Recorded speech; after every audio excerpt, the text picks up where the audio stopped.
प्राचीन भारत विश्व में ज्ञान गुरु कहलाता था, क्योंकि हर क्षेत्र में हम अग्रणी स्थान रखते थे।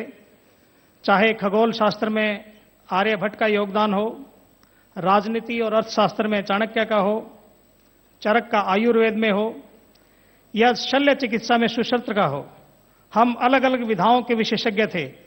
तक्षशिला, नालंदा जैसे बड़े बड़े शिक्षा के केंद्र थे, जहां विदेशों से लोग आकर शिक्षा ग्रहण करते थे। और जहां ज्ञान होता है, धन उपार्जन एक स्वतः प्रक्रिया है। लेकिन बाद के वर्षों में हमारे ऊपर 200-250 साल उपनिवेशवाद की काली छाया पड़ी और उस मानसिकता ने हमें ज्ञान की कतार में सबसे पीछे खड़ा कर दिया। वैदिक परंपराएं समाप्त होने लगी, जीवन शैली से योग जैसी महत्वपूर्ण विधाएं कुंद होने लगी। ऐसे समय में प्रकृति ने हमारे बीच में एक ऐसी महान आत्मा को भेजा है, जिनके मार्गदर्शन से योग में तो हम एक बार फिर विश्व पटल पर अपना परचम लहरा रहे हैं, साथ ही ज्ञान क्रांति में भी हम अपना खोया हुआ स्थान पुनः प्राप्त करेंगे, ऐसी हमें आशा है। आयुर्वेद के पुनर्संस्थापक, वैदिक परंपरा के संवाहक योग गुरु स्वामी रामदेव जी से मेरी प्रार्थना है कि वो मंच पर आएं और अपने संदेश के रूप में हम सबको आशीर्वाद दें। धन्यवाद।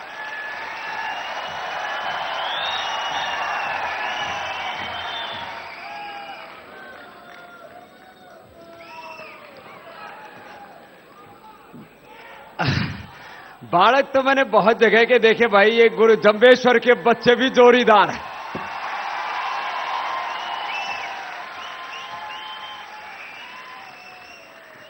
इनमें तो ताकत डांटे ही नहीं, डटियों फटे जा रहे हैं। तो थोड़ी बोले जंबेश्वर भगवान की, भारत माता की, वंदे। तो भाई थारे में ताकत घनी है, मुझे बेरा पाट गया पहले ही। तो आपको बन के भी कुछ ऐसा ही दिखाना है। जरा मेरे साथ 2 शब्द बोलो। गाना भी आता है। जमी सलाम करे, आसमां सलाम करे, जमी सलाम करे, करो वो काम की सारा जहां सलाम करे, करो वो काम की सारा जहां। मिटा दो जुल्म की आंधी कि तुम फौलाद बनो, मिटा दो जुल्म की आंधी कि तुम फौलाद बनो, खाक में मिलकर भी कौम की औलाद बनो, खाक में मिलकर भी कौम की औलाद। तुम्हारे कारवां को हर जवां सलाम करे, तुम्हारे कारवां को करो वो काम की सारा जहां सलाम करे, करो वो काम की सारा जहां सलाम करे, जमी सलाम करे, आसमां जमी सलाम करे, आसमां सलाम करे, करो वो काम की सारा जहां सलाम करे, करो वो काम की सारा जहां सलाम करे, करो वो काम की सारा जहां सलाम करे। बोले भारत माता की, गुरु जंबेश्वर भगवान की। तो देखो भाई, आप तो बहुत बढ़िया विश्वविद्यालय में पढ़ रहे हो, बड़ी चकाचौंध है यहां। और इस चकाचौंध के बीच में थारे कैमरे भी जोरदार चमक रहे हैं। भाई हम तो एकदम प्योर देसी आदमी है भाई। किसान के घर में पैदा हुए, अनपढ़ मां बाप के यहां सरकारी स्कूल में पढ़े। मेरे से बोले बाबा, क्योंकि मैं मेडिकल साइंस की बात करता हूं, मैं मॉडर्न एजुकेशन की भी बात करता हूं, मैं सोशल साइंस, पॉलिटिकल साइंस, मैं इकोनॉमिक्स की बात करता हूं, और जिस क्षेत्र में बात करता हूं उसमें एक पॉइंट भी इधर से उधर नहीं होता। मैंने एक दो नहीं, सैकड़ों हजारों बड़ी बड़ी सभाएं की हैं बुद्धिजीवियों के बीच में, सो कॉल्ड लिटरेट इडियट्स के बीच में।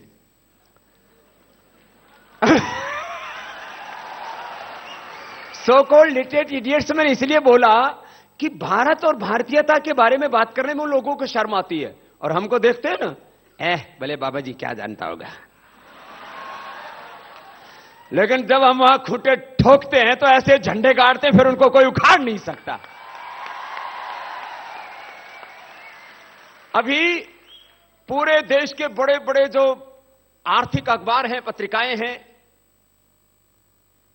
जो इकोनॉमिक सर्वे करने वाले लोग हैं, वो सब कह रहे ये बाबा ने तो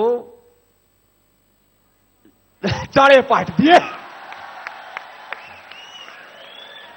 हरियाणा वालों को जब तक अपनी वाली बात ना है ना, तब तक इनको तसल्ली सी नहीं होती।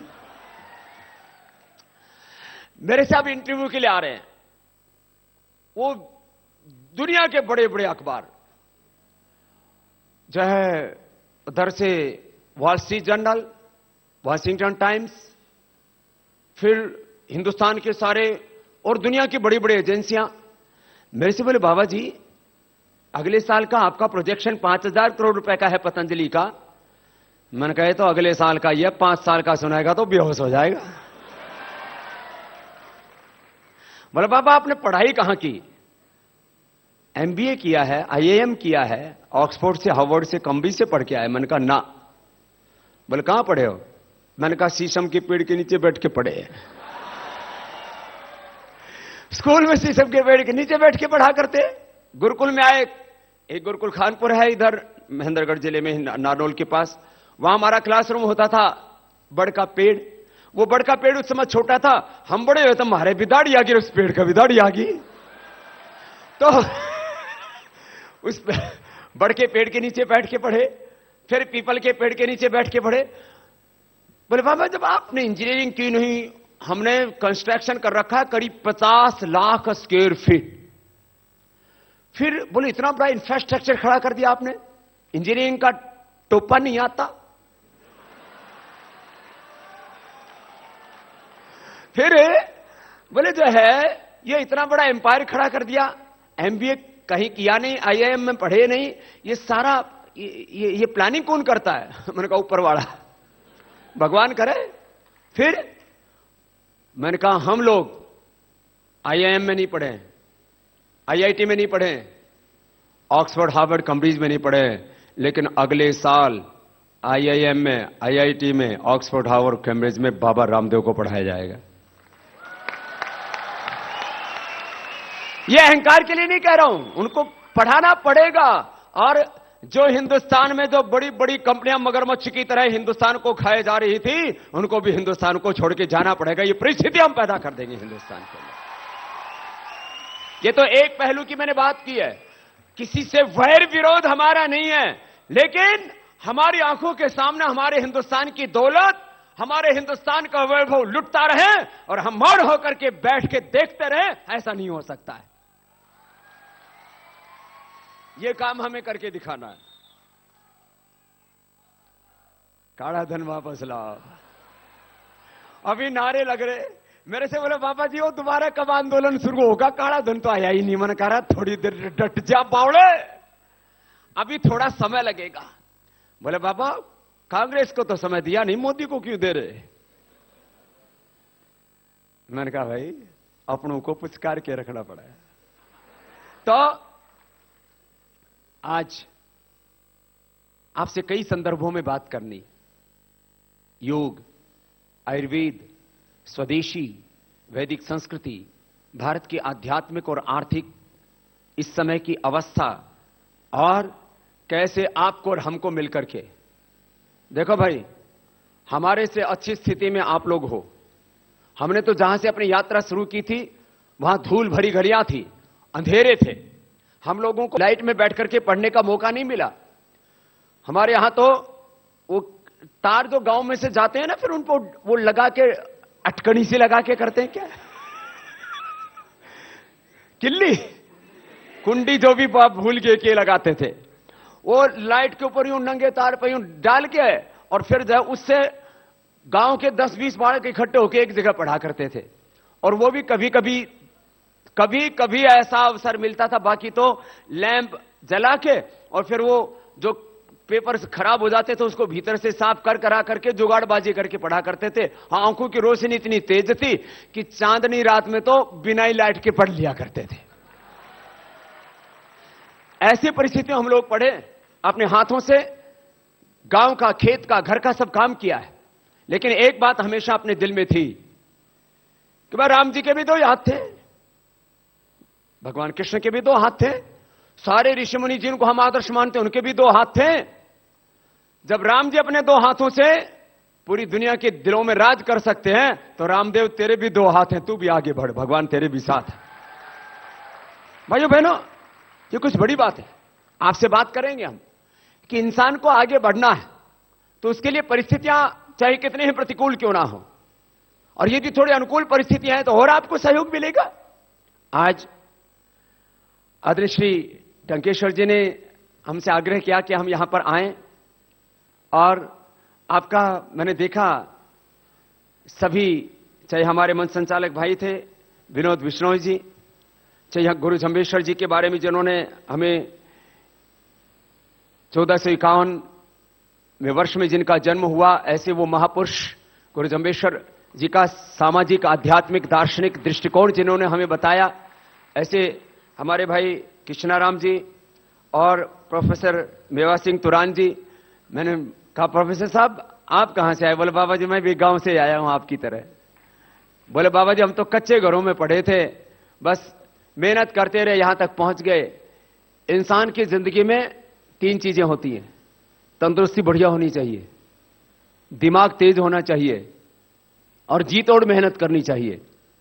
जिसकी तंदुरुस्ती अच्छी है, जिसका दिमाग तेज है और जो 18-18 घंटा रोज मेहनत करता है, वो देश नहीं पूरी दुनिया को जीत सकता है। इतनी ताकत परमात्मा ने हमको दी। Healthy body, positive thoughts and hard work, इन 3 चीजों को हमें आदर देना पड़ेगा। अब में से बहुत से युवा बहुत मजबूत हैं, उनका अभिनंदन है, लेकिन बहुत से कोका कोला, पेप्सी पी के थम्स अप में तूफान उठा रहे हैं। इतने बावड़े ये हीरो हीरोइन हमें खड़े होकर के ऐड करने लग जाते हैं, आओ कुछ तूफानी करते हैं। मैंने सोचा ये शायद पता नहीं कोई जोरदार काम करके दिखाएगा। मैंने पहली बार ऐड देखी, घनी देर में तो समझ में आई वो कि भाई तूफान उठेगा कहां से। बाद में बेरा पट्टिया कि वो थम्स अप का ढक्कन खोला, उसमें से तूफान में धत तरीके।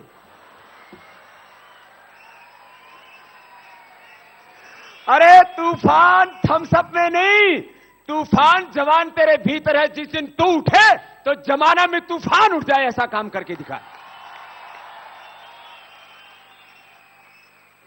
ये पेप्सी, कोका कोला और थम्स अप में तूफान उठा रहे हैं। अब बावड़े, ये कोई पीने की चीज है?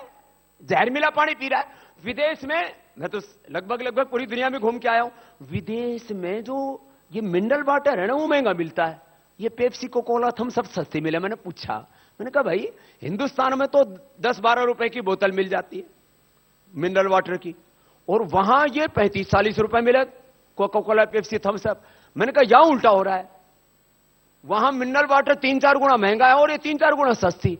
बोले बाबा जी मिनरल वाटर में ना पानी को साफ करना पड़ता है, ये Coca Cola, Pepsi, Thums Up तो जहरी घोलना पड़ता है, ये साफ पानी नहीं होता, इसलिए सस्ता होता है। इसमें पानी भी साफ नहीं होता, ऊपर से जहर मिला देते हैं। किसी का टॉयलेट एकदम गला सड़ा बदबूदार, पूरे वर्ल्ड का नक्शा बना हो जिसमें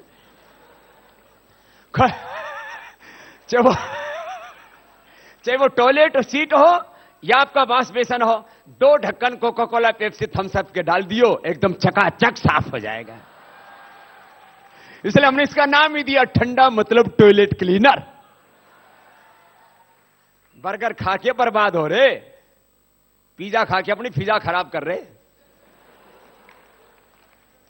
यूं कहने को जवान, और बहुत से तो यूं चल रहे, यूं करके जैसे अभी टेक ऑफ करेगा, ऐसे कमजोर कमजोर से। और कुछ इतने मोटे साड़े वो चाले तो पूरी धरती हाल है, यूं कुल्ले कुल्ले से हाल है। मैंने कहा सारे बर्गर पिज्जा यहां पीछे बैंक जमा कर रखा है भाई। देखो भगवान ने मानस बनाया तो मानस भर के दिखो तो है? शरीर एकदम तंदुरुस्त होना चाहिए, एनर्जी लेवल इतना होना चाहिए कि आप 10 किलोमीटर कम से कम दौड़ लगा करके भी आपकी सांस ना चढ़े। या बहुत से तो ऐसे हैं स्टेडियम में ऊपर तक दौड़ा दो तो बेहोश हो जाएंगे। इतना कमजोर नहीं रहना चाहिए आदमी को।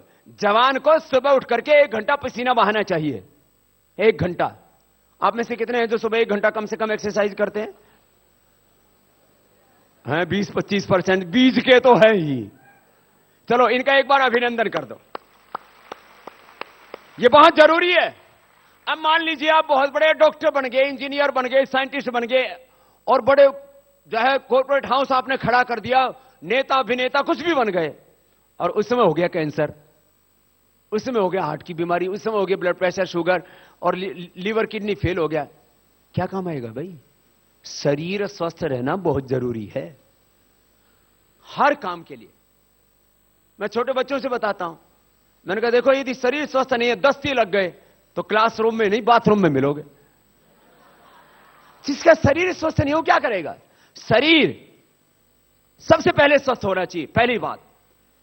उसके बाद अगली बात आती है विचारों की। जो कुछ है जिंदगी में आदमी विचारों से, थॉट्स, इमोशंस एंड एक्शंस, ये तीन ही तो हमारी लाइफ है। और है क्या? जैसे थॉट्स होते हैं वैसे इमोशंस हमारे भीतर पैदा होते हैं, वैसी भावनाएं।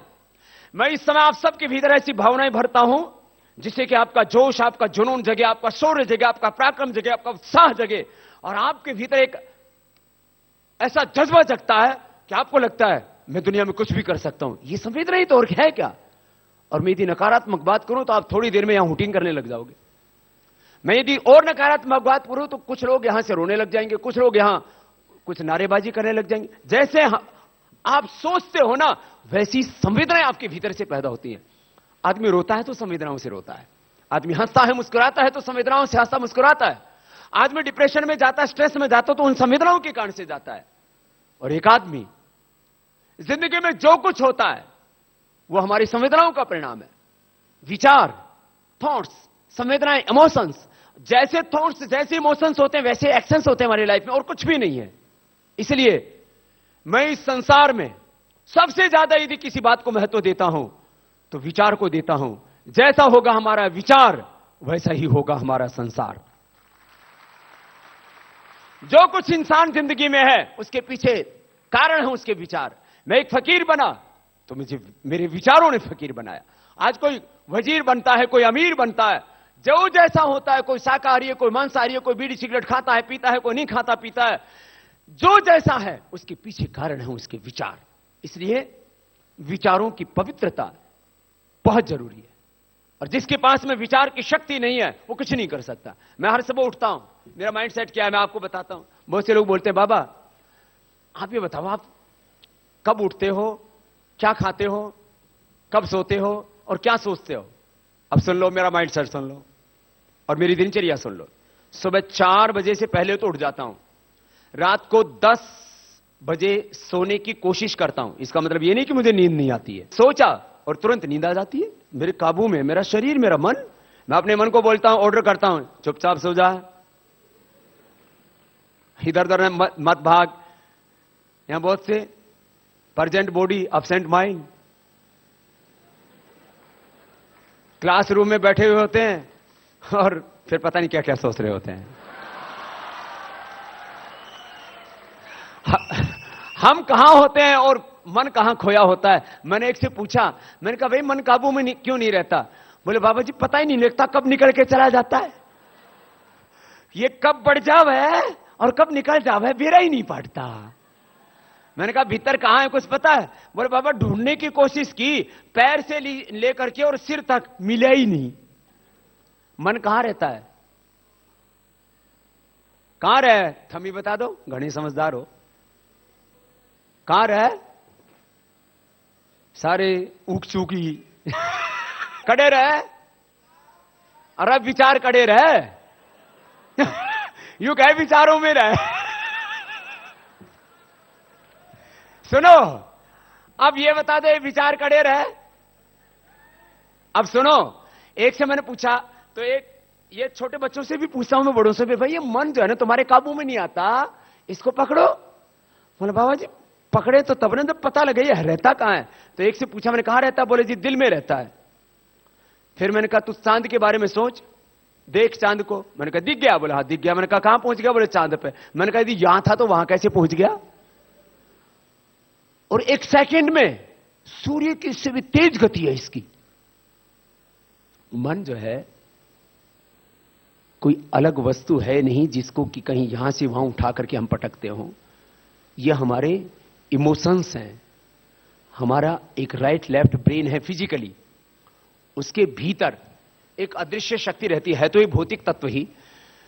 अब इसको आप कहीं पर इसका वास मान लो, कुछ कहते हैं हृदय में वास है, कुछ कहते हैं मस्तिष्क में है, लेकिन ये मन जड़ तत्व है। आप जैसे चाहो, हमने अपने मन को सेट कर रखा है, ये प्राण के खूंटे से बंधा हुआ होता है।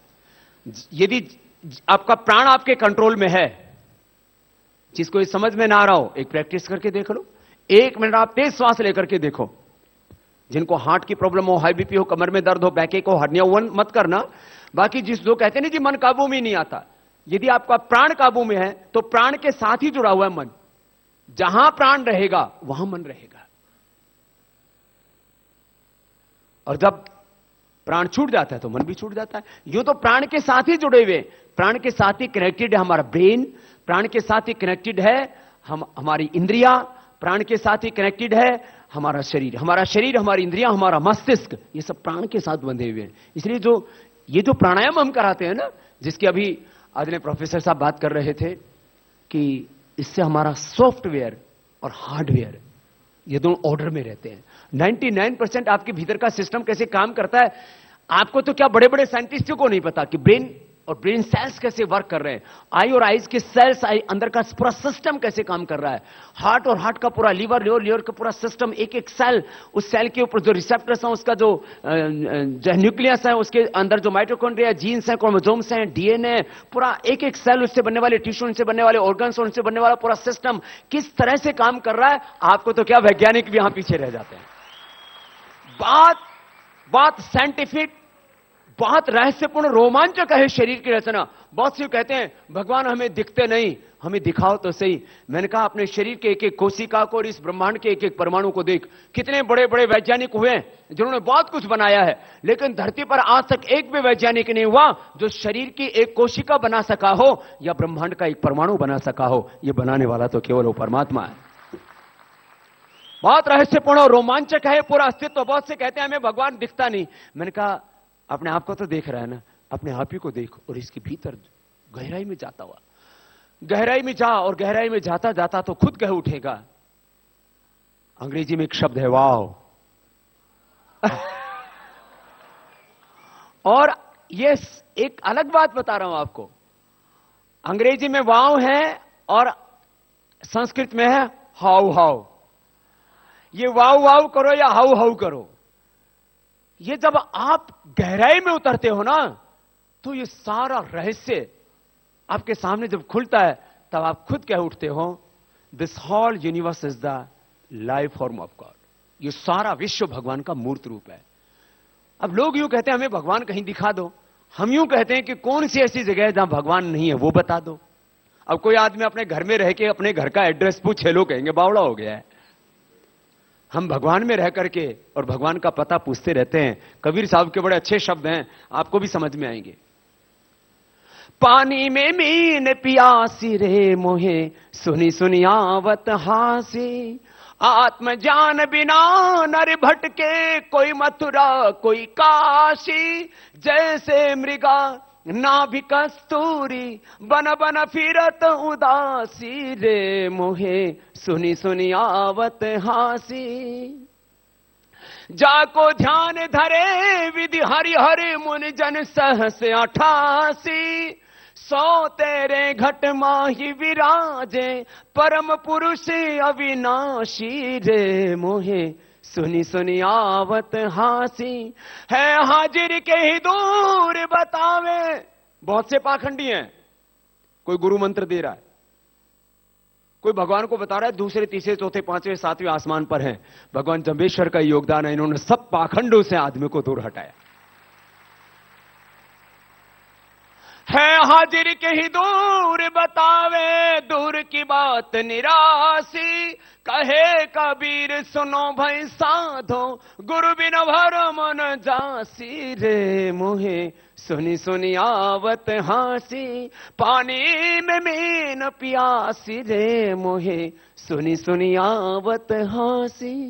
हम भगवान को ढूंढते रहते हैं कि भगवान कहां मिलेंगे। अरे भगवान तो अपने भीतर है। देखो योग का जो फिजिकल एस्पेक्ट है वो भी मैं आपसे थोड़ा कहूंगा। योग का सबसे बड़ा एस्पेक्ट ये है कि आप इस ब्रह्मांड की जो अदृश्य शक्ति है उसके साथ कनेक्ट हो जाते हैं, और फिर नॉलेज का अल्टीमेट सोर्स तो वही है ना। आप लोग जो किताबें पढ़ रहे हो ना, ये अच्छी बात है, पढ़ लेना, ये ट्रेनिंग है आपकी, लेकिन अल्टीमेट सोर्स क्या है नॉलेज का? जिन्होंने किताबें लिखी उन्होंने कहां से लिखी? इसलिए मैं कहता हूं किताब पढ़ना यह सामान्य लोगों का काम है। तुम ऐसे बनो कि तुम कुछ लिखो और दुनिया उसको पढ़े, यह तुम्हारी महानता है। इतिहास पढ़ना बहुत अच्छी बात है, लेकिन तुम इतिहास बनाओ और आने वाली पीढ़ियां तुम पर फक्र करें। तुम पूरी दुनिया के विकास के मॉडल्स की स्टडी करो, बहुत अच्छी बात है, लेकिन तुम कुछ ऐसा करो कि तुम्हारे ऊपर केस स्टडी पूरी दुनिया में हो, यह बड़ी बात है। और आप ऐसा हो सकते हो। ये पावर कहां से मिलती है? विजडम कहां से मिलता है? ये नॉलेज, ये इंस्पिरेशन कहां से मिलता है? ये अंदर से मिलता है। बहुत से लोग हमारे बारे में सोचते रहते हैं कि बाबा जी आपको गाइडेंस कहां से मिलता है, आपको इंस्पिरेशन कहां से मिलता है? आप जब देखो तब ऐसे मस्त रहते हो। बहुत से लोग नशा करते हैं, बोले बाबा जी जब तक पी नहीं लेते तब तक मजा सा नहीं आता, और पीने के बाद ही करंट आता है, और यहां हमारा करंट मरता ही नहीं। अरे करंट ऐसा रहना चाहिए जब देखो तभी उत्साह से भरे हुए, शौर्य पराक्रम से भरे हुए, मस्ती से भरे हुए, इतनी खुशी रहनी चाहिए चेहरे के ऊपर। या बहुतों को तो बहुत देर तक तो बोलने पर तो उनमें थोड़ा सा जी साहब है, नहीं तो मतलब जागते हुए भी सोए वैसे, कुंभकर्ण की तरह ना मेरे भाई। अंदर देखो, ज्ञान का केंद्र हमारे भीतर है, शक्ति का केंद्र हमारे भीतर है, सुख का केंद्र हमारे भीतर है। और योग से ना आप अपने उस भीतर के अननोन नॉलेज से, विजडम से, उस अननोन पावर से जुड़ जाते हैं। इसलिए इसको शब्द बोला जाता अध्यात्म में, स्पिरिचुअलिटी में, अतीन्द्रिय ज्ञान, अतीन्द्रिय शक्ति, अतीन्द्रिय सामर्थ्य। ये योग का बड़ा लाभ है।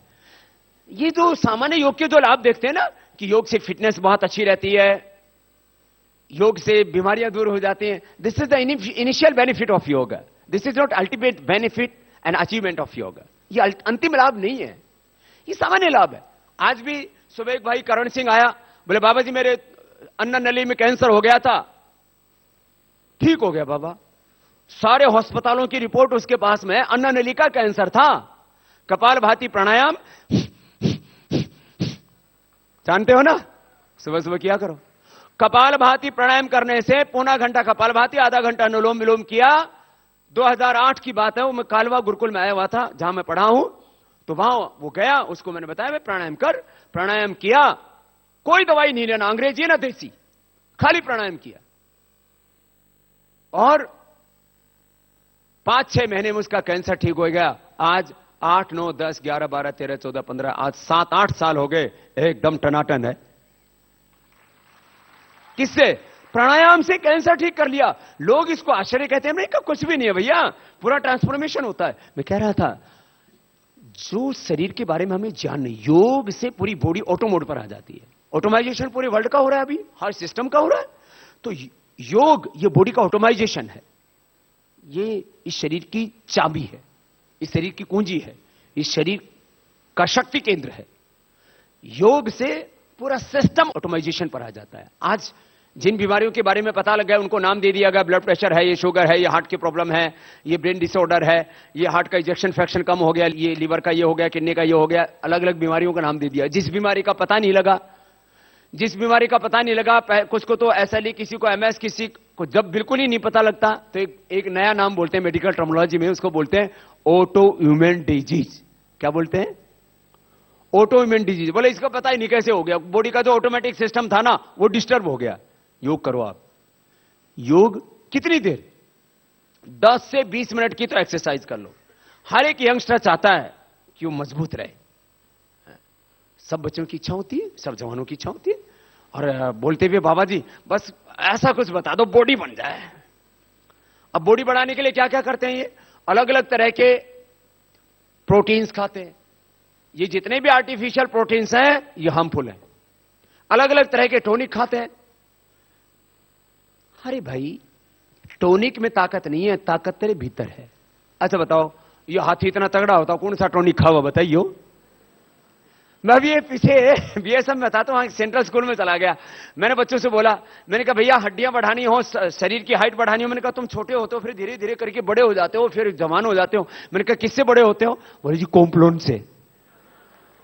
दूसरा बोला बाबा जी नहीं कॉम्प्लोन नहीं, बॉर्नवीटा से। तीसरा बोला बाबा जी बॉर्नवीटा से नहीं, हॉर्लिक्स से। अरे मैंने कहा बाउलो, हमारे बाप दादा ने, हमने तो बॉर्नवीटा, कॉम्प्लोन, हॉर्लिक्स नहीं खाया, हम कैसे बड़े हुए? सुनो, ये सब बहकावा, ये छलावा था, और इस छलावे से भी देश को बाहर निकालना है। यह हाथी क्या खाता है मेरे साथी? पत्ते, घास फूस। घोड़ा धनाधन दौड़ता है, चना खाता है। और ये लोगों में ऐसी गलत फहमी डाल दी। तो पढ़ते समय ना कुछ बच्चों में ऐसी गलत फहमियां डाल देते हैं, बोले एक बार तो ना सब काम करके देखना चाहिए। मैंने कहा क्या क्या देखना चाहिए? बोले एक बार तो सभी काम करके देखना चाहिए। मैंने कहा बता तो सही। बोले बाबा सभी में सभी आ गए। बोले गलत लगे तो छोड़ दो बाद में। अच्छा, ये बच्चों को ना एकदम से बहका, ऐसा छलावा है, ऐसा बहकावा है, हर एक आदमी बावड़ा हो जाता है इस बात में। बोला एक बार तो करके देख लो, बाद में छोड़ देंगे, क्या दिक्कत है? और अब बाद में तू तो छोड़ दे, वो छूटे तब ना, वो छूटती तो नहीं। ये हमारा माइंडसेट होता है, ये जो ह्यूमन साइकोलॉजी है, जो हमारी शरीर की, हमारे मन की जो रचना है वो ऐसी है।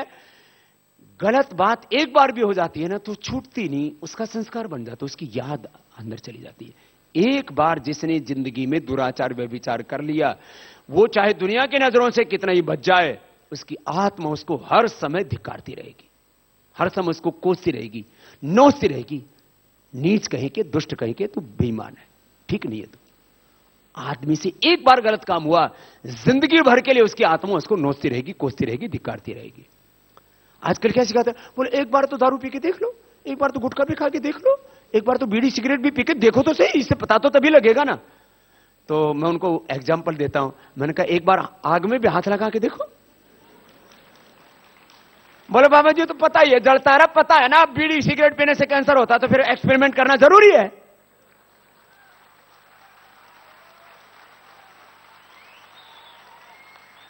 बोले बाबा एक बार तो खा के देखना ही चाहिए। सब कहते हैं अंडे में प्रोटीन होता है। मैंने कहा प्रोटीन नहीं, अंडे में पोटी हुआ है। मुर्गी का गू खा रहे, गू, और उसने प्रोटीन बता रहे। अब बावड़ो, एक मेरे से बोला बाबा जी आप साइंटिफिक बात करो। मैंने कहा चलो एकदम 100% साइंटिफिक बात करता हूं। ये होता क्या है?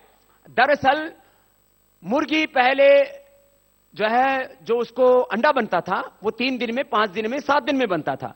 तो उसका साइकिल फास्ट कर दिया, तो मुर्गी को अंडा कहां बनता है? ओवरी में। अंडे को ही एग बोलते हैं, उसी को जो है ओवम बोलते हैं। ओवम बोलो, एग बोलो।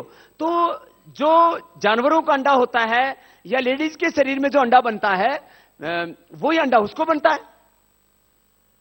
उस अंडे में इसमें अंतर क्या है? बस वो देखने में बड़ा है। तो यदि आप साइंटिफिकली जाओगे तो ये अंडा मुर्गी का मेंस्ट्रुएशन है, मुर्गी का मासिक धर्म खा रहे, धक करेगी, और अपने आप को वैज्ञानिक बता रहे। और अगली बात सुन लो, मुर्गी का मेंस्ट्रुएशन नहीं समझ में आता तो अगली बात सुन लो। कोई भी चीज लैटिन के रास्ते से पैदा होती हुई वह बढ़िया तो होती नहीं। मान लीजिए किसी का डाइजेशन खराब हो रहा हो, तो मैं उदाहरण दे रहा हूं तुम्हारे दिमाग के हिसाब से ही। किसी का डाइजेशन खराब हो रखा हो और बादाम खा लिया हो और नीचे के रास्ते से निकल जाए, धोखे खा लोगे? अरे वो तुम्हारा तो बादाम ही है, एकदम प्योर बादाम। अरे छोड़ो, तुम्हारा जो फ्लश होता है, लैट्रिन का जो होता है, उस फ्लश में, उस टॉयलेट में यदि सेव गिर जाए तो धोखेबाज में खा सको? जब लैट्रिन में गिरा हुआ सेव तुम नहीं खाते हो, मुर्गी के लैट्रिन के रास्ते से पैदा हुए अंडे को खा के उसको प्रोटीन बता रहे हो, तुम्हारा दिमाग खराब हो गया है। माने मुर्गी का गू खा रहे, गू।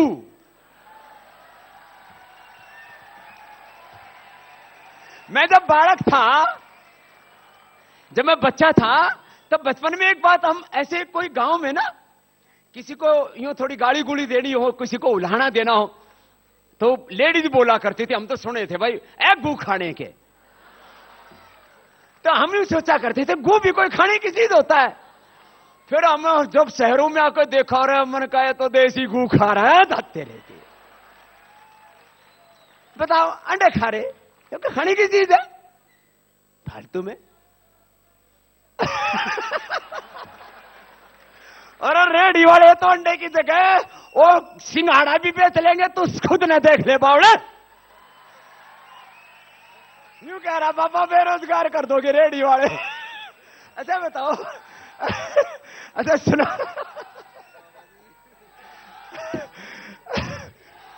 तो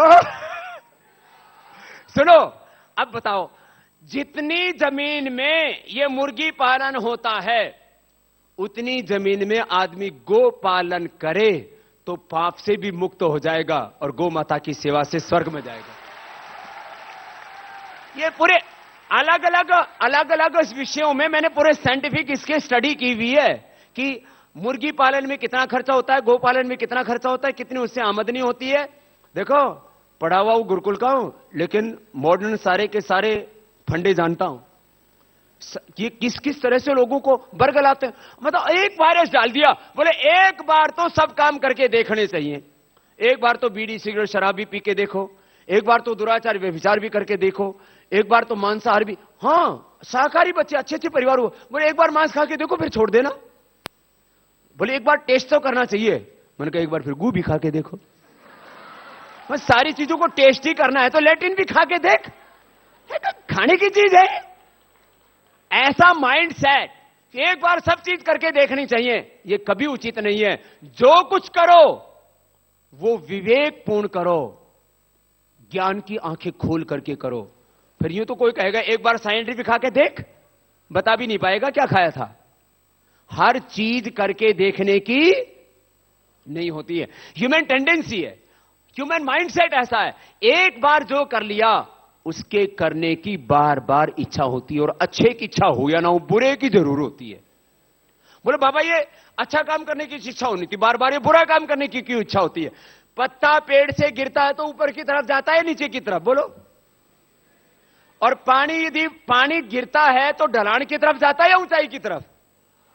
तो ढलान की तरफ जाता है। ये संसार में पतन स्वाभाविक होता है, ऊपर उठने के लिए तो ताकत लगानी पड़ती है भाई। टंकी में पानी भरने के लिए नीचे से मोटर चलानी पड़ेगी, और नीचे से एक बार वाशर खोल दे, खाली 1 मिनट में हो जाएगी।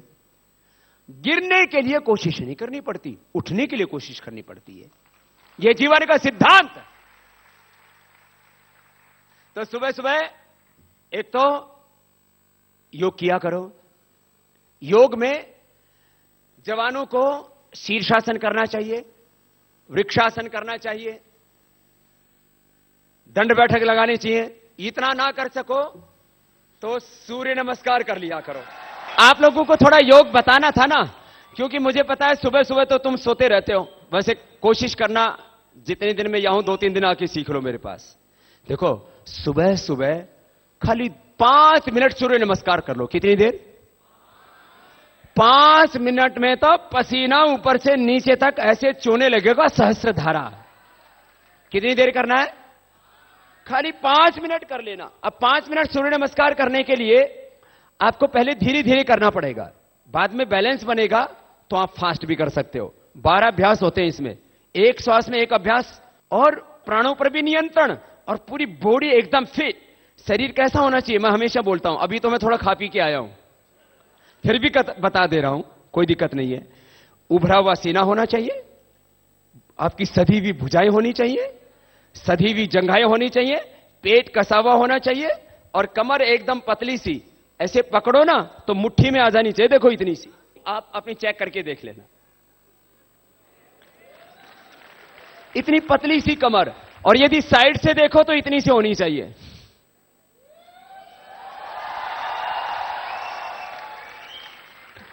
थारी भी इतनी है क्या?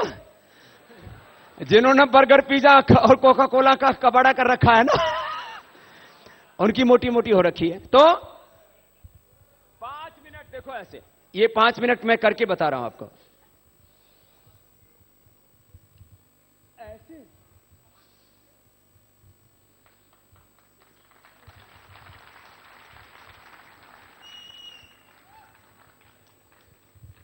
ये तो थोड़ा धीरे किया, थोड़ा तेज करो तो धीरे धीरे मैं बढ़ाता हूं। आप भी धीरे धीरे बढ़ाना, कहीं पड़ जाओ, है ना। तो मैं पहले मध्यम गति से फिर तीव्र गति से करता हूं।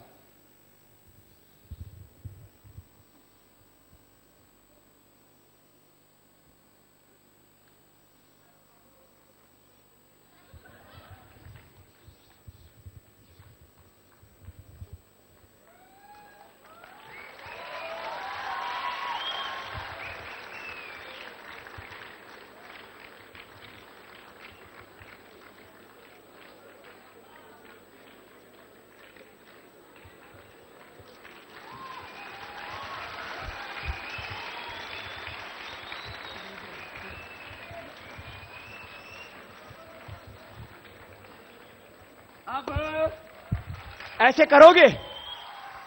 बोले बाबा ऐसे कर तो ले,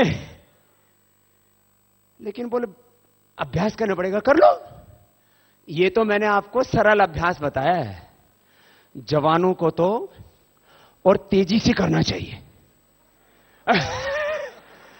और ये तो मैंने एक तरह का अभ्यास बताया, जवानों को जवानों वाला अभ्यास बता रहा हूं। जवानों वाला अभ्यास क्या है?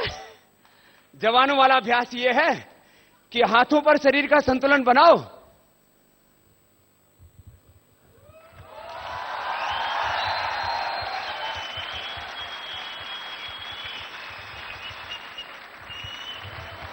ओ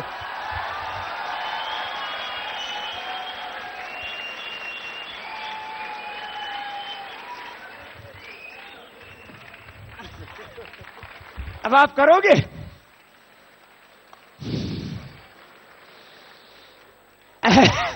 ये तो मैंने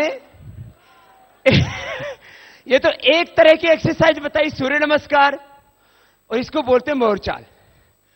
जवानों को जिसमें पसीना बहता हो ना, 500 दंड बैठक लगानी चाहिए। कितनी देर लगती है? 10 मिनट। कितनी? 10 मिनट। और 10-12 तरह की होती है, मैं 2-3 तरह की, 1-2 तरह की तो जानते हो ना। पहले गांव में सब लोग एक्सरसाइज किया करते थे। कैसे करते थे? देखो थोड़ा सा बता रहा हूं।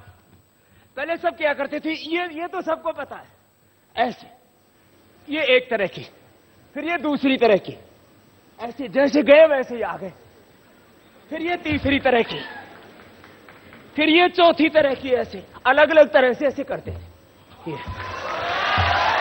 फिर ये ऐसे, ऐसे, फिर ये ऐसे, ऐसे करो, और फिर ये इस तरह से,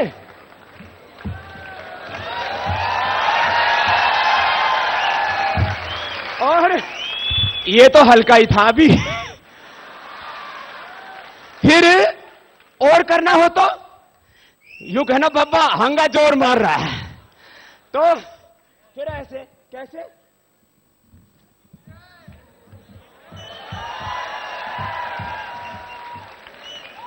और फिर ऐसे, ये ऐसे,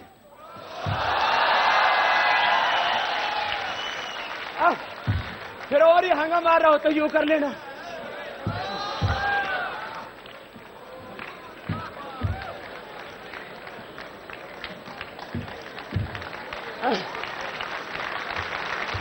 करोगे?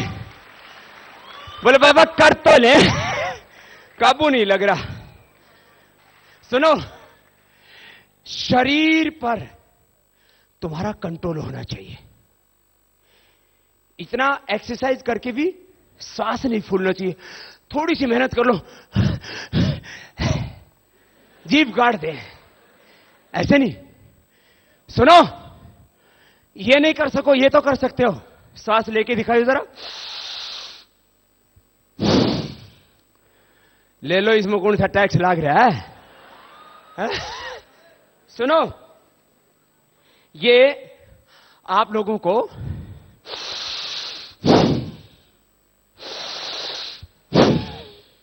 थोड़ा फास्ट करके देखो।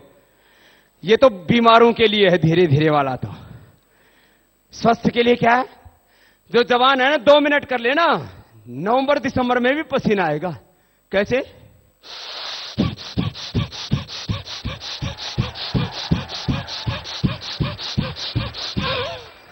अरे तुम ताली बजाने लग के करके दिखाओ ना।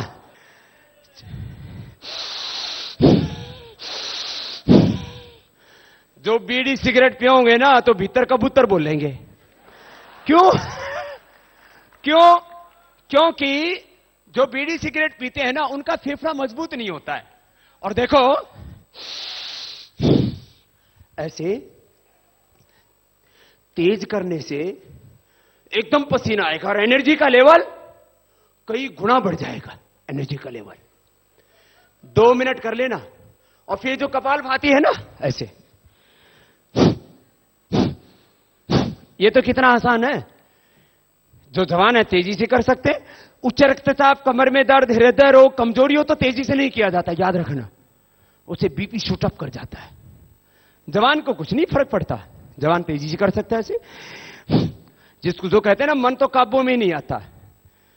ये मन ऐसे काबू में आएगा जैसे ऊंट की नाक में नकेल डाल दी हो, एकदम इधर उधर जाएगा ही नहीं।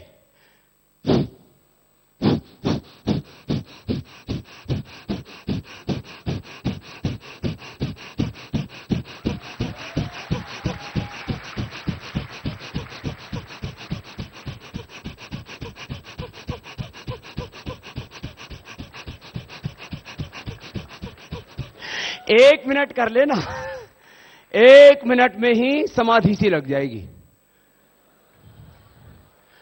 फिर कोई दीन दुनिया याद ही नहीं रहेगी। ये भीतर का नशा है, ये भीतर की शांति है। इटरनल पीस इसको बोलते हैं।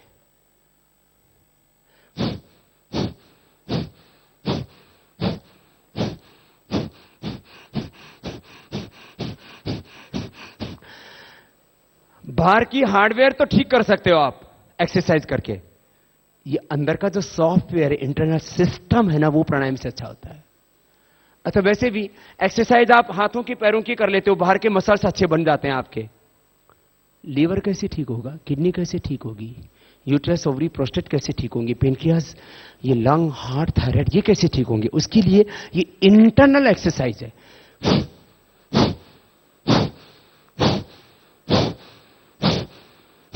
क्या नाम है इसका जवानों? अरे जोर से तो बोलो। जो कपालभाति करेंगे उनको बाहर से लीपा पोती की जरूरत। अब भीतर का तेल खत्म हो गया, ऊपर से चिकनाई ला रहा है। भीतर की शक्ति, भीतर का सौंदर्य जिसका खत्म हो जाता, बाहर भाई ये सब डेंटिंग पेंटिंग से बात नहीं बनेगी। ये 5 मिनट तो सब जवानों को करना चाहिए। और बाद में तो, प्रैक्टिस के बाद तो आपका पेट इतना अच्छा हो सकता है, आप ये भी कर सकते हो जो अभी मैं बता रहा था ना, बाह्य प्राणायाम।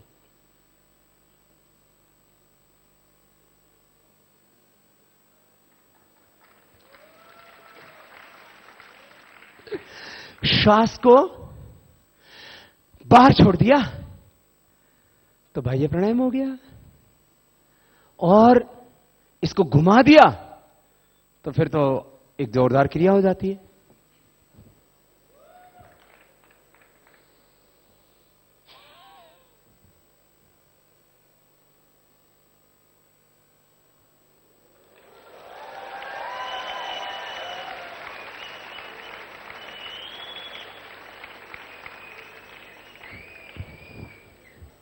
करके देख लिया आप भी। एक हरियाणा का नाड़ी आदमी आया 4-5 किलो खा पी के, बोला बाबा इसमें क्या जोर पड़ा, मैं भी कर दूं। वो आगे से काटने लगा, आगे तो गड्या नहीं, पीछे से घुमा दिया। मैंने कहा भाई तेरे तो बैग गेल लग गया रे भाई।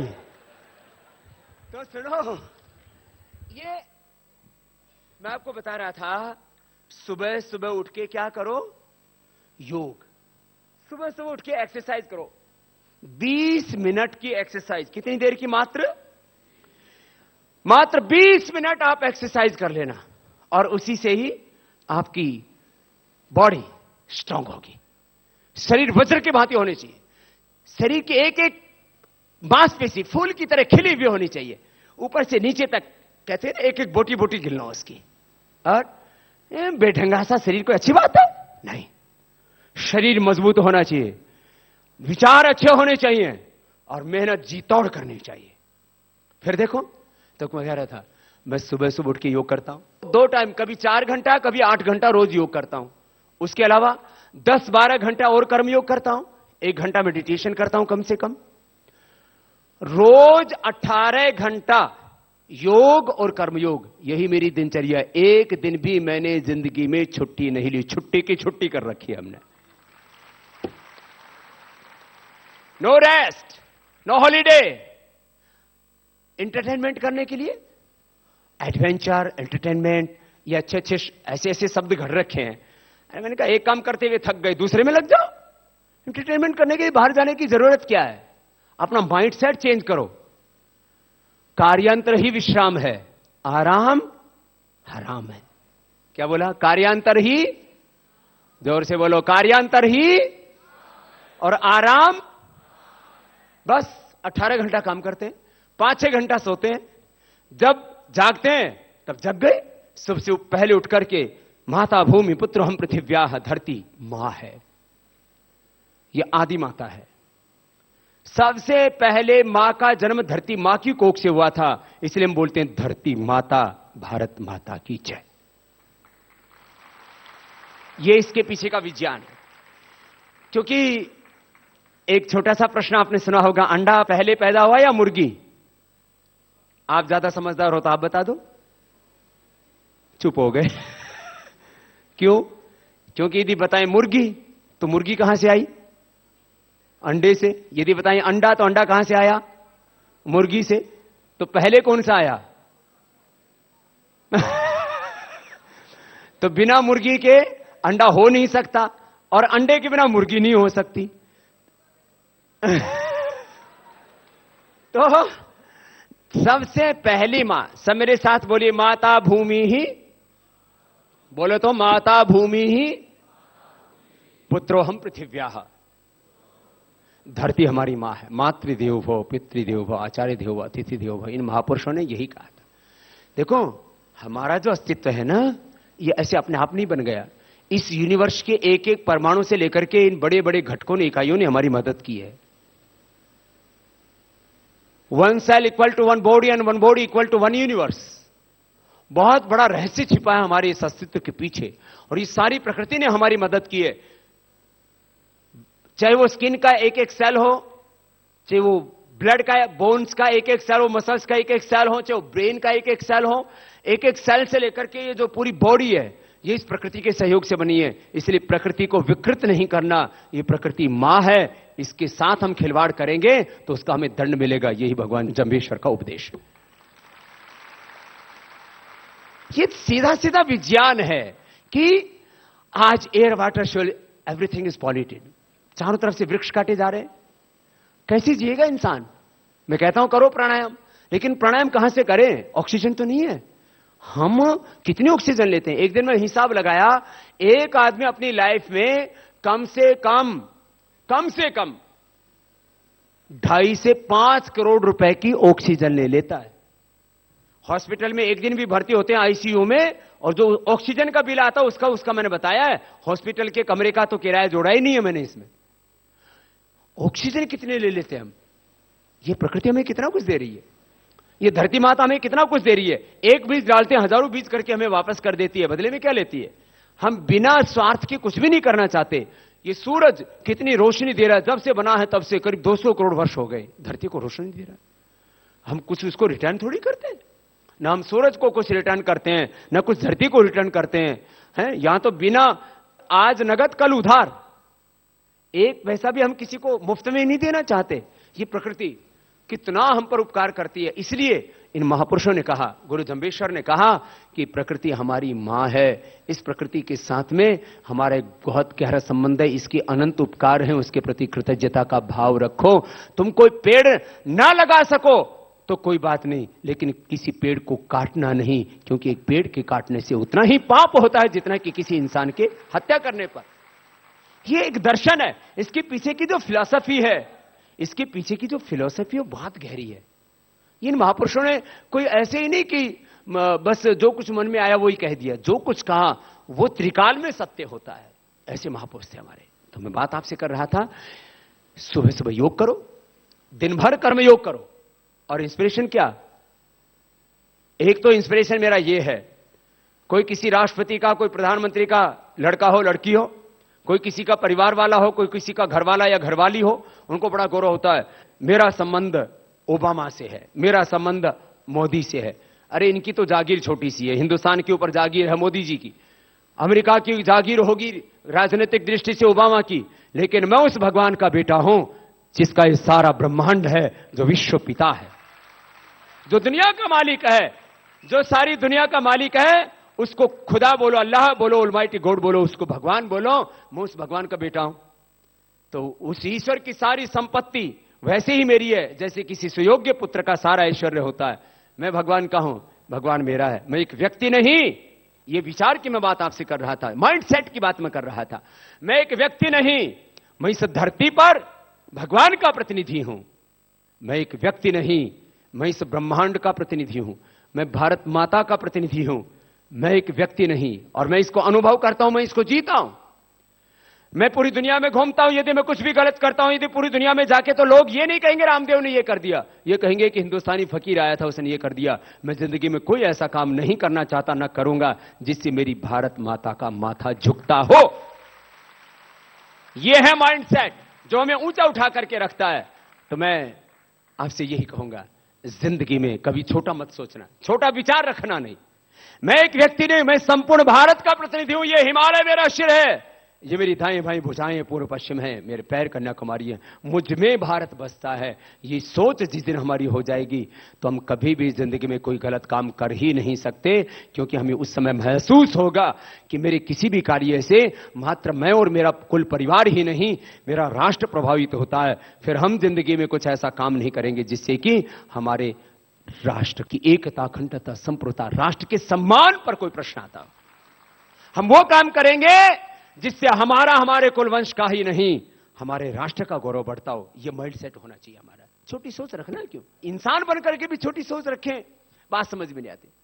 कुछ लोग अपनी किस्मत को ही कोसते रहते हैं, बोले बाबा आप बात तो बड़ी बड़ी बताओ, लेकिन हमारी तो किस्मत ही फूटी पड़ी है बाबा, ऐसे ऐसे बोलते रहते। अरे भाई, तेरी किस्मत फूटी हुई होती तो तुझे भगवान इंसान नहीं बनाते, कीड़ा मकोड़ा, गधा घोड़ा कुछ भी बना देते। याद रखना, एक बहुत बड़ी बात कह रहा हूं, और ये जीवन का बहुत बड़ा सत्य है।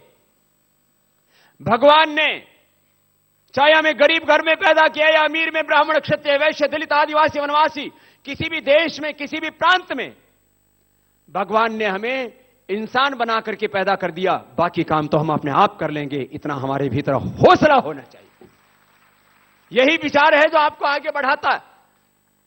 ये हौसला, ये विचार, ये संकल्प, ये माइंडसेट कि भगवान ने मुझे इंसान बना दिया, और इंसान बना करके सारी दुनिया की दौलत मेरे भगवान ने मुझे दे दी है। इसलिए हमारे महापुरुष कहते हैं, इंसान का जन्म हुआ तो मानो शैतान की मौत हो गई। इंसान का जन्म हुआ तो मानो सारी धरती की दौलत, सारी धरती का वैभव हमें मिल गया। इंसान का जन्म हो गया तो मानो इस धरती पर भगवान का जन्म हो गया। तत्त्वमसि श्वेत केतो प्रज्ञानम ब्रह्म अयमात्मा ब्रह्म शिवोहम शिवोहम अहम ब्रह्मास्मि। तू स्वयं ब्रह्म है, तो भ्रम से बाहर निकल। अपनी इस दिव्य चेतना में हमें जीना है, लोअर कॉन्शियस में नहीं। हायर कॉन्शियस में हमें रहना है, निम्न चेतना में नहीं, उच्च दिव्य चेतना में हमें जीना है। ये बात मुझे आपसे कहनी थी। ये माइंड सेट। खाना पीना क्या, हम तो लोग तो इतना सा एक कटोरी भर नाश्ता करते हैं। 18 साल तक तो मैंने अनाज ही नहीं खाया, फिर भी मेरा हीमोग्लोबिन 17.5 रहता है और हर साल कम से कम 1 से 2 बार रक्तदान करता हूं और बिना किसी थकान के रहता हूं, क्योंकि जिसका हीमोग्लोबिन हाई रहता है ना, उसको थकान नहीं होती। आजकल तो बच्चों को भगा देते हैं, आपको अपना हीमोग्लोबिन बढ़ाना है, आपका जो है शरीर को हेल्दी रखना है, तो आपको विटामिन D3 की, विटामिन B12 की, विटामिन इसकी उसकी कोई कमी ना रहे, तो आपको ये खाओ वो खाओ। अरे मेरे भाई, क्या खाते हो यह महत्वपूर्ण नहीं, क्या उसको पचाते हो यह महत्वपूर्ण है। जो योग करेगा उसको दाल रोटी खाने से भी पूरी ताकत मिल जाएगी। मैंने कहा सब कुछ तो तुम्हारे अंदर है, तो सुबह सुबह 1 घंटा योग करो, फिर दिन भर पढ़ाई करो। सुबह सुबह जो 1 घंटा योग करेगा, प्राणायाम ध्यान करेगा ना, उसका लाभ यह होगा, जो पढ़ोगे वही स्कैन होता चला जाएगा। ये बहुत बड़ी बात कह रहा हूं। सुबह सुबह योग करके, प्राणायाम ध्यान करके आप पढ़ाई करना, एक बार में कम से कम 1000 शब्द आप याद कर सकते हो। इतनी ब्रेन के अंदर कैपेसिटी है आपकी, एक बार में।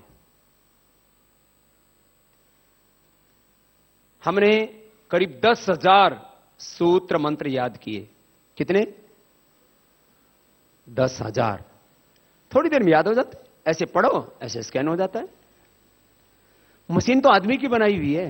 अरे मशीन बनाने वाला दिमाग तो उससे भी तेज है ना, तो अपना स्कैनर इसको थोड़ा सा तेज कर लो। आप लोग योग करेंगे तो आपका शारीरिक विकास होगा, मानसिक बौद्धिक विकास होगा, आपका कंसंट्रेशन IQ लेवल बढ़ेगा, आपकी मेमोरी इतनी शार्प होगी, आपकी ग्रास्पिंग पावर इतनी स्ट्रांग होगी कि जो कुछ आप पढ़ोगे, एक ऐसे शांत होकर 2-4 लंबे श्वास लेना बस पढ़ने से पहले, एकाग्रचित्त होकर के बैठ जाना, बस एक तरफ से स्कैन होता चला जाएगा। ये मेरा अपना पर्सनल एक्सपीरियंस है और ये काम हम अपने छोटे छोटे आचार्य कलम के बच्चों से लेकर के औरों को कराते हैं और आगे तो हमारा सपना है।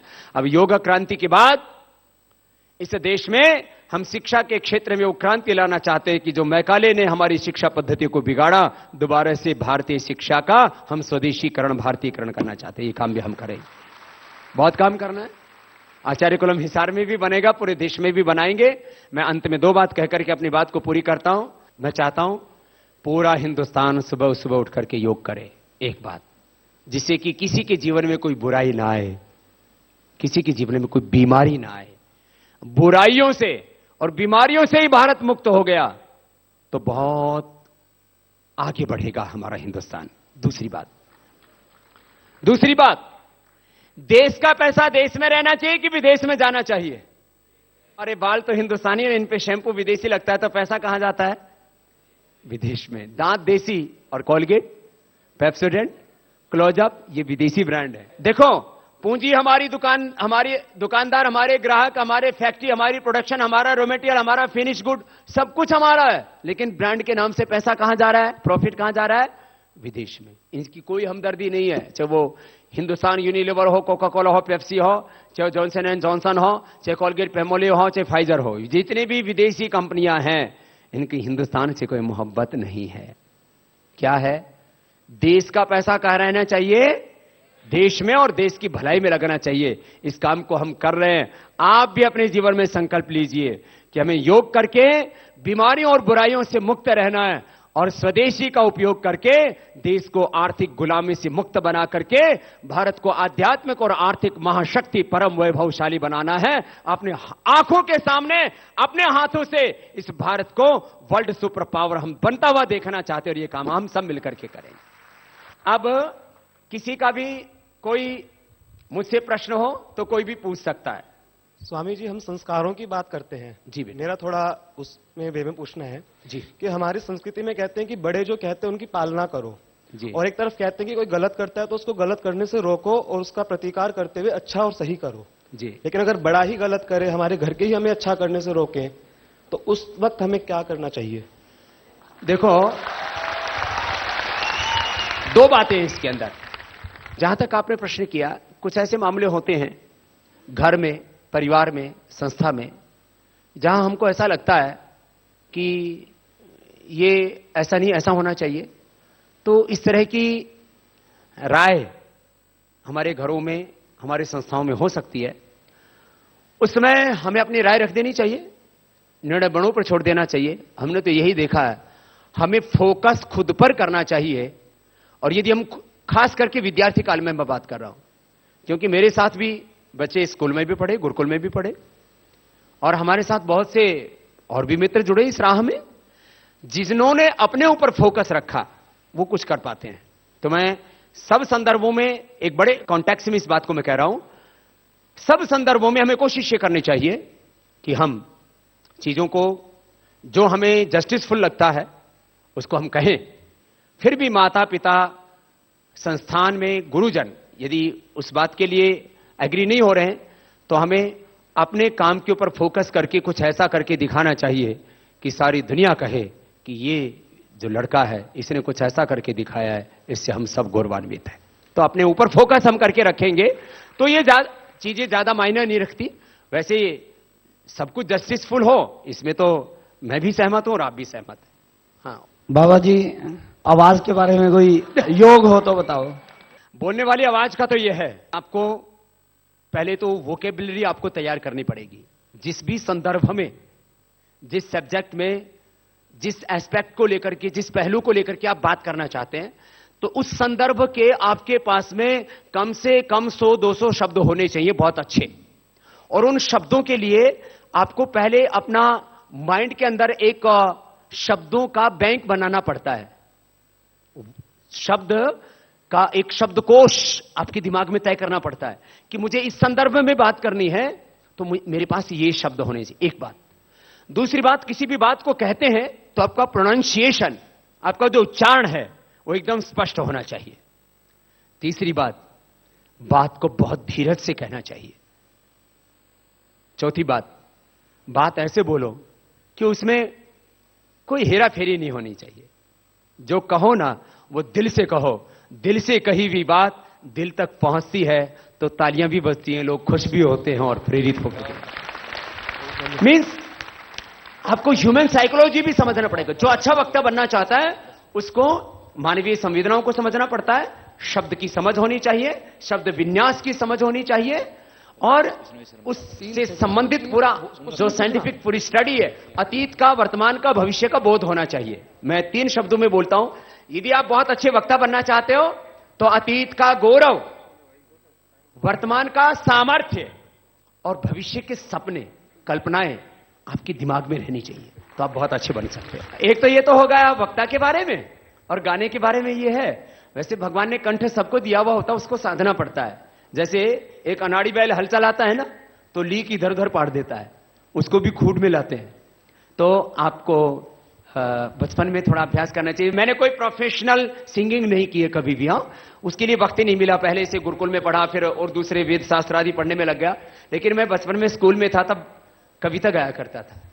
वह शक्ति हमें दो, दया निधे कर्तव्य मार्ग पर डट जावे। वह शक्ति हमें दो, कर्तव्य मार्ग पर डट जावे। पर सेवा पर उपकार में हम निज जीवन सफल बना जाएं। निज आन मान मर्यादा का प्रभु ध्यान रहे, अभिमान रहे।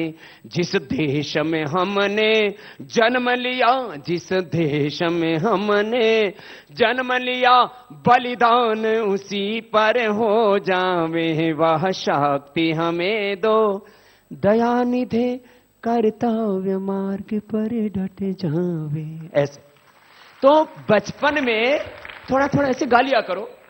दूसरों के सामने शर्म आती हो तो अकेले में गा लिया करो, नहीं तो बाथरूम सिंगर तो सब होते ही हैं, सामने सुना है। 2 लाइन मुझे आपके लिए कहनी है जो मुझे याद आई हैं। बावजू होकर भी छूने से डर लगता है, तेरा दिल दिल नहीं अल्लाह का घर लगता है। स्वामी जी प्रणाम। नमस्ते भाई। स्वामी जी, देश का भविष्य युवाओं पर है जी। और युवाओं का चरित्र निर्माण बहुत जरूरी है जी। और युवाओं का चरित्र विद्यालय से शुरू होता है और विद्यालय से हमारी संस्कृति हटती जा रही है और संस्कृत का बिल्कुल लोप होता जा रहा है। स्वामी जी, अगर आपका इस पर कुछ कर सकते हो तो बहुत अच्छा इसका होगा। ये करेंगे बेटा, संस्कृत भी पढ़ाएंगे, संस्कृति भी बचाएंगे और साइंस, कंप्यूटर, मॉडर्न एजुकेशन भी। इसी के लिए हमने आचार्य कुलम का कॉन्सेप्ट रखा कि हम एक एक जिले में एक एक आचार्य कुलम बनाएंगे, जिससे हम ऐसे बच्चे तैयार कर सकें दुनिया की कोई ताकत उनको अपने कर्तव्य पथ से हिला ना सके। ऐसा हम आगे करने वाले हैं। तो ये हमारा आगे का सपना है शिक्षा को लेकर के। देखो, जितने बड़े बुजुर्ग हैं उन सबका हमें आदर करना चाहिए, उन्हीं की वजह से हम हैं। लेकिन ये बड़े बुजुर्ग 20-25 साल बाद तो नहीं रहेंगे। आगे आपके हाथों में हिंदुस्तान का भविष्य रहेगा। हमारे हिंदुस्तान के युवा ऐसे हों, एक एक युवा 100 के बराबर हो। 125 करोड़ का हिंदुस्तान यदि पूरी तरह से सबल न भी बन पाया तो कोई बात नहीं, इसमें 1.25 करोड़ ही नहीं 1.25 लाख युवा भी मजबूत तैयार हो गए तो हिंदुस्तान दुनिया का सिरमौर होगा। ऐसा हम भारत बना सकते हैं। इसलिए आपके बीच आया। मैंने योग के भी थोड़ा कुछ संदर्भ रखा, अच्छी सोच हम कैसे रखें और अच्छी सेहत, अच्छे विचार और हार्ड वर्क।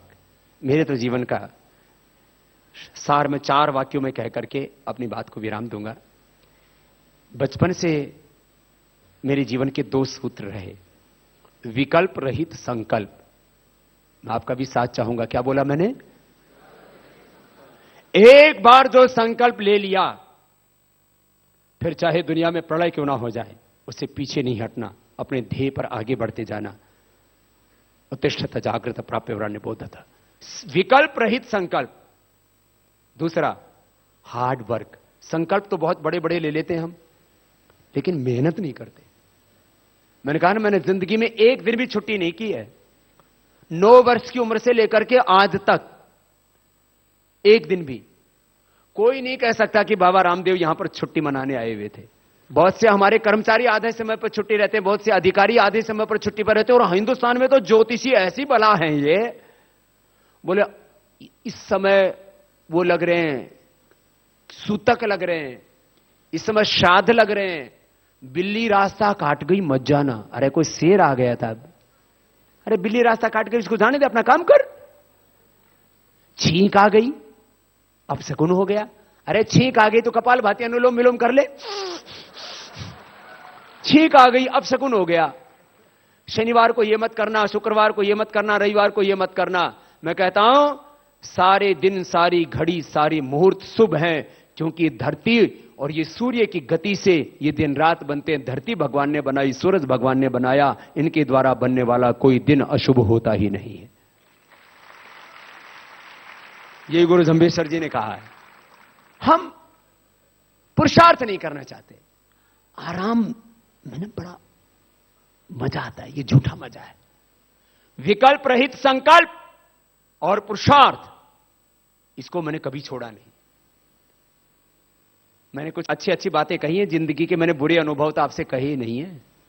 मैंने कहा ना, हमको लोग अनादर की दृष्टि से देखते थे, बहुत अपमान सहा है हमने हर क्षेत्र में। हम साधु बने तो साधुओं में भी, अब तो बात खत्म होगी इसलिए मैं इस बात की पोल नहीं खोलूंगा, साधुओं में भी जातिवाद था। और एक वर्ग विशेष में पैदा हुए व्यक्ति को ही साधु में बड़ा माना जाता था। हमने हौसला नहीं खोया और आज हमने अध्यात्म में 99% जातिवाद को खत्म कर दिया।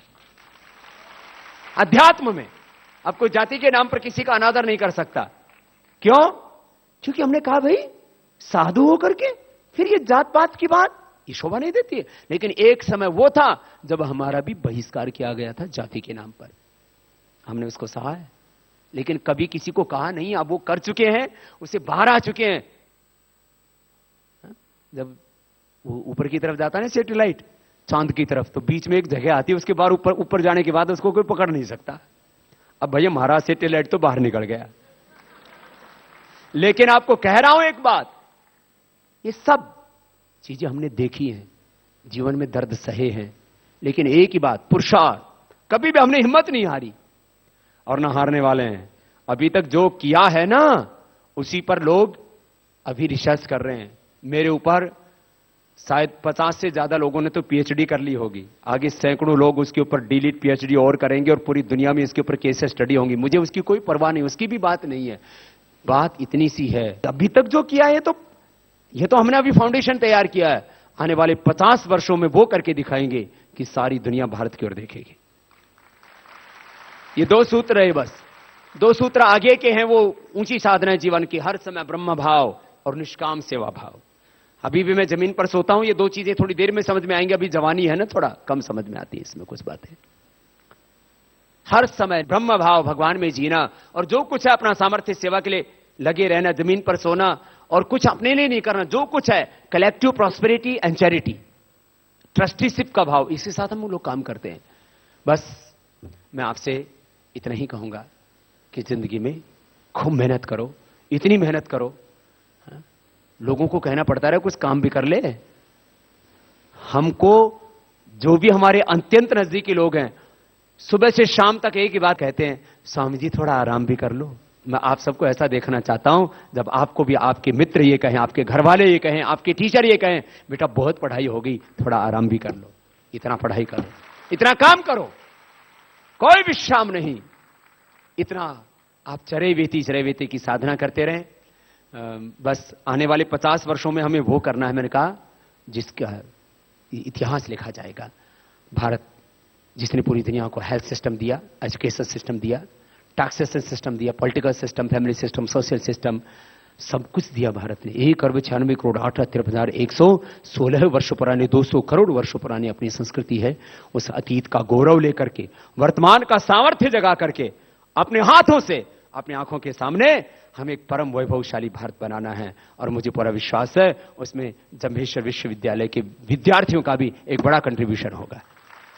मैं एक बार पुनः आपकी कुलपति का, यहां के रजिस्ट्रार महोदय, उन सब का, भाई ईश आर्य जी जो हमारे भारत स्वाभिमान संगठन के हरियाणा के अध्यक्ष हैं, भाई राकेश जी जो आप ही की तरह इंस्टीट्यूशन में पढ़े, इंजीनियर बने, जो लेफ्ट साइड में बैठे हुए राकेश जी खड़े हो जाएंगे एक बार।